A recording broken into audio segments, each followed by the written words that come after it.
অঁ ভাই গম পাইছোঁ। গম পাইছোঁ। জানো এক্সাম হ'ব বুলি। পাইছোঁ গম পাইছোঁ। হ'ব দে ফোন ৰাখ। আৰে গম পাইছোঁতো এক্সাম হ'ব বুলি। নটিচখন দিলেহে চবেই হোৱাটছএপ ফেচবুক গোটেই ভৰ্তি কৰি দিছে, গেলাই দিছে। আৰে বাৰে কৈ থাকিব লাগে নেকি? গম পাইছোঁতো। আৰে এইবোৰৰ পৰা বাচিবলৈ ডাটা চাটা অফ কৰি থৈছোঁ। আকৌ এবাৰ ফোন কৰি ক'ব আহিছে। আৰে হ'ল বুলি এটা খবৰ বাৰে কৈ থাকিব লাগেনে? ইফালে কিতাপ নাই, ইফালে আকৌ 2 দিন অনলাইন ক্লাছ কৰি এতিয়া পৰীক্ষা। বাহ ডাঙৰকে বাহ দিব ওলাইছে। আৰে ভয়ো লাগি আছে বে। আগতে যদি সেই হোৱাটছএপ মেছেজবোৰ 10-11 জনক ফৰৱাৰ্ড কৰিলে হয়, তেনেহ'লে চাগে এই দিনটো দেখিবলৈ নালাগিল হয়। ঐ ভৱেশ, ক'ত আছ? এজন বাবা আহিছে তোক লগ ধৰিবলৈ, আছোন বাহিৰত। আপুনি? কোন আপুনি? মই বাবা, কৰুণা বাবা। কি আপুনি কৰুণা ঠিক কৰে নেকি? আবে নহয়, মোৰ নাম কৰুণা। আপুনি কিয় আহিছে? আৰে মই ভৱিষ্যত কৈ দিব পাৰো চবৰে। এবাৰ ট্ৰাই কৰি চোৱা, বিশ্বাস হৈ যাব। মই এইবোৰ নামানো। কালি এক্সামৰ নটিচ দিছে তো সেইটোতো চবেই জানে, ফেচবুক হোৱাটছএপত পায়ে আছে। তুমি বহুত চিন্তাত আছা এইকেইদিন বৎস। চিন্তাততো আছো বাৰু। বেক লাগিছে তোমাৰ লাষ্ট ছেমিষ্টাৰত। হয় বাবা, আপুনি কেনেকে জানিলে? সেইটো তোমাৰ চেহেৰা চাই গম পাই যায় বৎস। তোমাৰ জন্ম মাহ কোৱা, তাৰপিছত সকলো কথা কৈ দিম তোমাৰ। আগষ্ট। কেপি বহুত খোৱা তুমি বৎস। সেইটো হয় বাৰু। এতিয়াও তুমি ছিংগল আছা আৰু মানুহক সহজতে বিশ্বাস কৰা। আৰে বাহ, হয় ঠিক কৈছে। তোমাৰ নাম কি আছিল?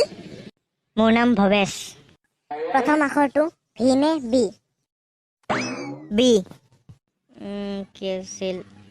বি নামৰ মানুহবোৰৰ মনবোৰ খুব ভাল। তুমি খুব ভাল মনৰ। হয় কিন্তু কোনো নুবুজে। আপুনি কেনেকে জানিলে? আৰে চব জানো মই, তুমি আৰু কি জানিব বিচাৰা কোৱা? গাৰ্লফ্ৰেণ্ড পামনে মই এবাৰ? বৎস, যিটি কথা নুসুধে, অকাত চাই কথা কবা বৎস। হ'লেও কওক না প্লিজ। বি আখৰৰ মানুহবোৰৰ অন্তৰখন খুব ভাল, কিন্তু সদায় ছিংগল থাকিব। নহয় নহ'ব, তোমাৰ দ্বাৰা এইবোৰ নহ'ব। একো উপায় নাই নেকি? পেজৰ এডমিন চেঞ্জ কৰিব লাগিব। কি ক'লে ভুৰভুৰাই? এটা উপায় আছে। তুমি এটা তাবিজ ল'ব লাগিব, যাৰ দাম 3000 টকা। এইটো ল'লে ছোৱালী আহিবনে? 100% আহিব। আৰু তোমাৰ হোৱাটছএপ নাম্বাৰটো দিবা, মেছেজ এটা দিম, 51 জনক শ্বেয়াৰ কৰিবা, তেতিয়া ছোৱালী আহিব, এক্সামো ভাল হ'ব। বাহ মজা, এতিয়াই দি আছো। দিয়া আৰু এইটো লোৱা তাবিজ।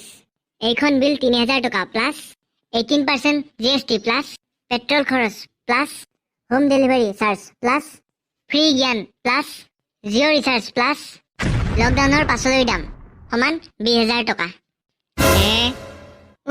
দিয়া। ঠিক আছে বাৰু, আপুনি যদি ইমান জানেই, মোৰ জন্ম বছৰটো কওকচোন। 1997। ফচিল নে? মোৰ জন্ম বছৰ হ'ল 1999। কিন্তু ফেচবুকত দেখোন 1997 দিয়া আছে। এটা কথা কওকচোন, আপুনি জ্যোতিষী ক'ত শিকিলে? ফেচবুকৰ পোষ্টবোৰ চাই। একদমেই শিকা নাই, মই কিমান কষ্ট কৰি পঢ়ি পেলাই জ্যোতিষী শিকিছোঁ। হোৱাট? কি ক'লি তই এইমাত্ৰ? 1997। নহয়, তাৰপিছত ফেচবুক। তাৰমানে তই ফেচবুকত দিয়া পোষ্ট প্ৰফাইল চাই পেলাই তোৰ পিন্ধাব আহিছ। ফট মোৰ ভাণ্ডা ফুটিল, এতিয়া পলোৱাহে ভাল হ'ব আৰু। পলা ৰ তোক দি আছো মজা।